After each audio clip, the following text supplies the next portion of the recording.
So now that we're getting into the format a little bit, at a weekend, I think we can start looking at some of the top performing decks and see what are some of those glue cards, the cards that you say, I really want to have this. And sometimes the stats are really good on them. Sometimes it's just so on plan that the stats, the numbers might not be as good as you would expect because many people are maybe misplaying them or whatnot. But the focus here is going to be on two maybe more obvious and one less obvious card in some of the key archetypes. And I think we'll start out with the aggro decks, so like white red, probably the premium aggro deck, the format. And it's no surprise that a card like Heroic Charge is really helping put this on top. And the numbers are only so-so, but I think that's because many people are not building the deck right and not maybe piloting it, navigating it correctly. So if you know you've got a couple of Heroic Charges, and you probably want two because you want to build your deck to have a lot of creatures lower to the ground, many creatures that generate more than one body, like Argivian Cavalier, Keldon Strike Team, which we'll talk about, then you want to be able to go wide and just, play a charge on turn, or potentially, if you dropped a 2-drop into like a Cavalier and a charge just to maybe get a, 2 or 3 for 1. But ideally you can go wide and just draw multiple creatures on turns 3, 4, and 5, and then play a charge on 6, and then that's pretty much game. But a key part of that is trying to avoid trading off your creatures early.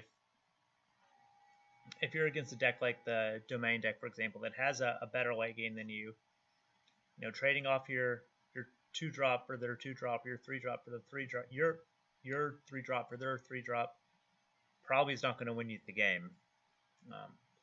Because when they do invariably, drop some creature that's just too big for you to handle, like a 5/5 Terror or a 4/6, for 3 or 4 mana, or like a 4/4 that bought back their creature that you traded with earlier, like Vortuck, then yeah, you're in trouble. You need to be able to go around them, and you're not going to be able to do that in that case.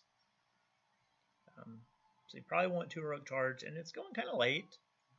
Also around 6, I think. Might even be closer to 7, actually.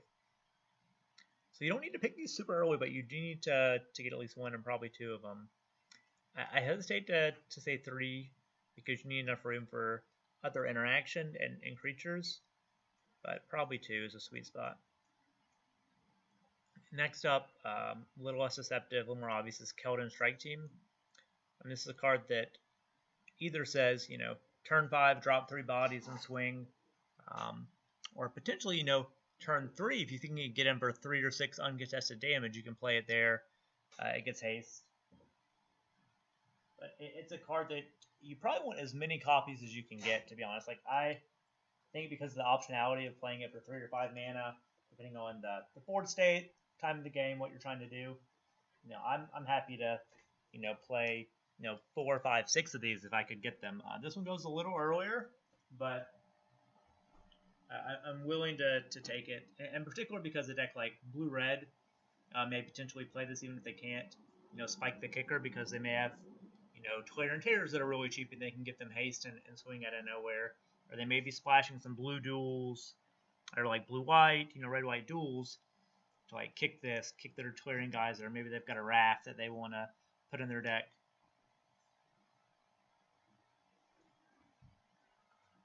So with all that in mind, I know I probably have to pick this a little higher, and I'm willing to do that. And probably the under the radar card is Take Up the Shield. I mean, it feels like, hey, you're an aggro deck.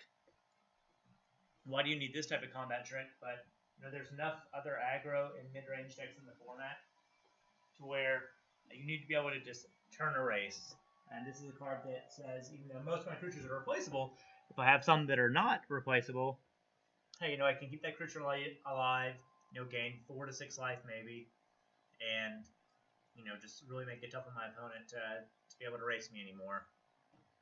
So I'm not looking to have 3 like this trophy deck did, though it probably worked out well for them, because they had, cards like, the Elder Dragon Ward, where they want to keep their 4/4 flyer alive.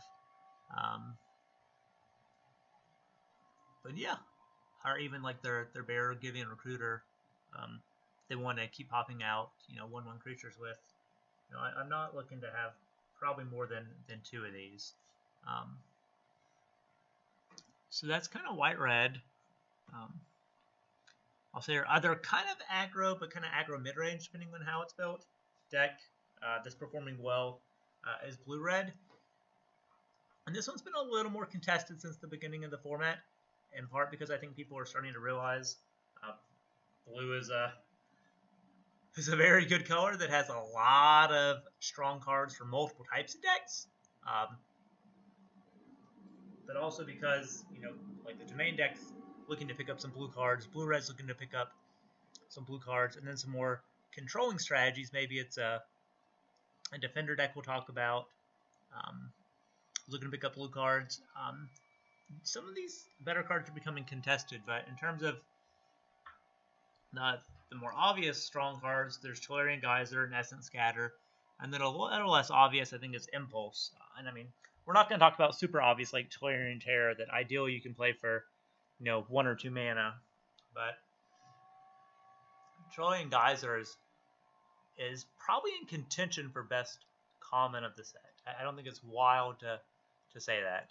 I mean, like if you look at this deck, for example, if you drop a Electrostatic Infantry on 2, or even like a Balmor, and then you just Geyser whatever they played on 3, yeah, you've had a big tempo hit on them. They're off the board now. You've drawn a card. You've made your 2-drop creature get in for damage and get in for more damage, potentially if it's like Electrostatic Infantry, it's going to continue to add up. But also, I mean, you're drawing a card to get into more gas or find what answer you need. So it's just a super strong card. I'm happy to play as many of these as I can get, and I'll, pick it, first, second, third, if I need to, depending on the pack and what else is in there. One, because it's very good in this deck, but also it's good in any deck that has blue or is even like splashing blue. It's just one plan for all those decks. So it lines up very well with the format. And then Essence Scatter is a card that in some sets hasn't looked exceptional. It's a conditional counter spell. But in a deck like this where you're saying, I want to be able to get on the board early and then, have some big tempo hits to mess up my opponent's gameplay. And Essence Scatter oftentimes reads, 2 mana, counter a stabilizing 4 or 5 drop, open up an attack for, 3 to 6 damage on your next turn. And then, obviously, because Tolarian Geyser is so strong, it helps you say, okay, I've Geyser something in hand, and now I can just counter it on the way back down.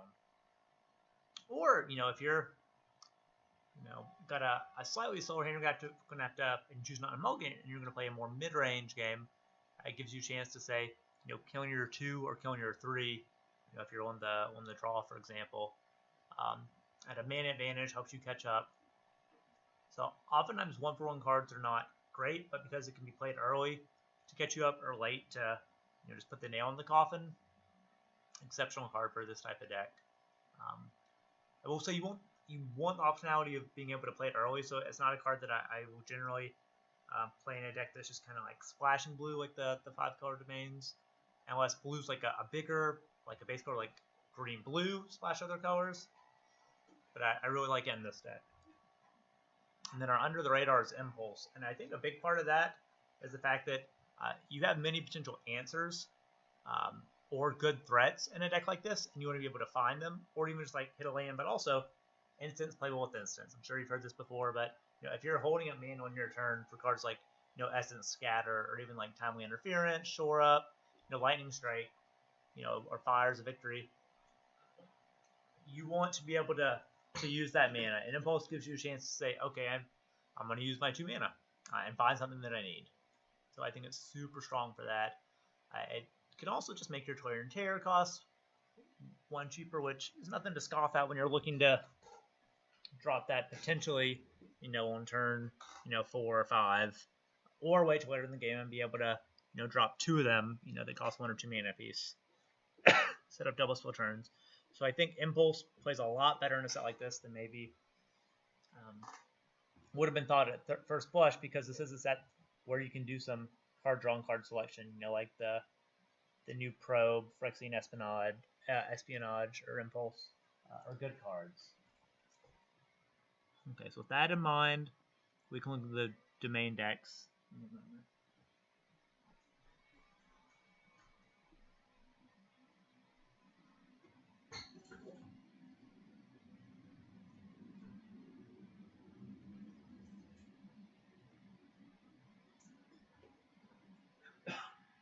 So I think for domain, or 3 to 5 color greed piles, some of the overperformers for me at least has been Urborg Repossession, Vine Shaper Prodigy, and Myria's Outrider. When we're just talking about common cards, and I think many of them probably make sense. But if you're thinking about the game plan for this type of deck, you want to be able to stabilize early, and then you push through with better cards than your opponent late. And I think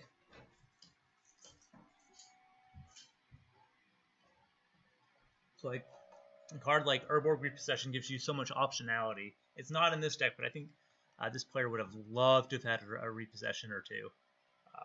Thought process there is, if you need to, you can play it on turn 3 to rebuy your 2-drop that maybe traded with an aggro deck's 2-drop or 3-drop, gain 2 life, replay it. You've double spelled early.